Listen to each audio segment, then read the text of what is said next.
Thank you, Mr. Chairman.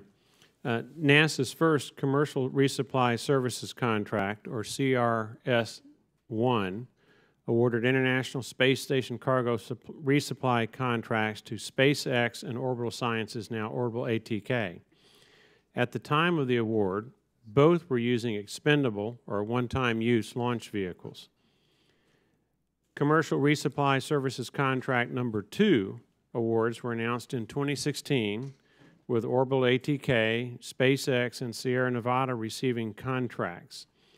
A recent audit by the NASA Office of Inspector General found that, quote, overall, CRS-2 costs are still projected to be roughly $350 million higher than CRS-1, end quote. With regards to each contractor, the audit notes, quote, when compared to the cost of each contractor's final CRS-1 mission, SpaceX's average pricing per kilogram will increase approximately 50% under CRS-2, while Orbital ATK's average cost per kilogram pricing will decrease by roughly 15%, end quote. SpaceX appears to be using reusable launch vehicles for CRS-2. In your opinions, why have expected costs for SpaceX's reusable launch vehicles gone up so much when reusability was supposed to save the government money?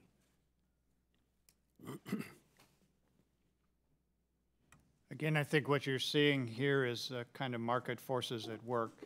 When the original CRS-1 contracts were bid, I'm not sure the contractors really knew what it cost to launch a cargo to space. In fact, there were no rockets available to do that task.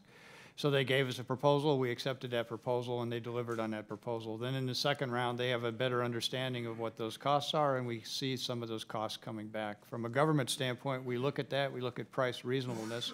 We got good value and good reasonableness. I think what it shows us is there's a strong tool on the government side, and that's competition. If we can set ourselves up in the future for future contracts and other activities where there's good competition, then that allows us to put some pressure on the commercial sector and the private sector to lower costs and still give us the services we need moving forward. So I think we're learning through this process of how to interact and how to contract and get our activities in place. I don't see these changes as a big deal. These are just natural progressions and changes that will occur through contracting, but we on the government side can use that to our advantage as we think about how we're going to get next generation of modules, next generation of systems used in space. Mr. Gerstenmaier, if I understood you correctly then, it's your belief that the price increases for SpaceX were more market force driven as opposed to the use of reusable launch vehicles versus one-time use launch vehicles? That's my opinion, yes. Dr. Cantwell, based on your interactions with industry, how do you foresee the odds of a commercially viable human presence in low Earth orbit absent any government support doing? Caveat, the science community would be the place where you would not seek expert opinion on the commercial approach. We have, on the committees that I've served, queried mostly new space companies over the last 3 or 4 years, seeing this transition coming.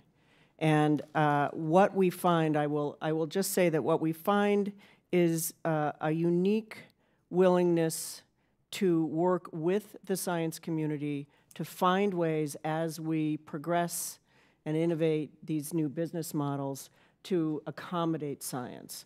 That has certainly not come to any clear conclusions at this point, but we do find that particularly American companies are more than interested in supporting American science.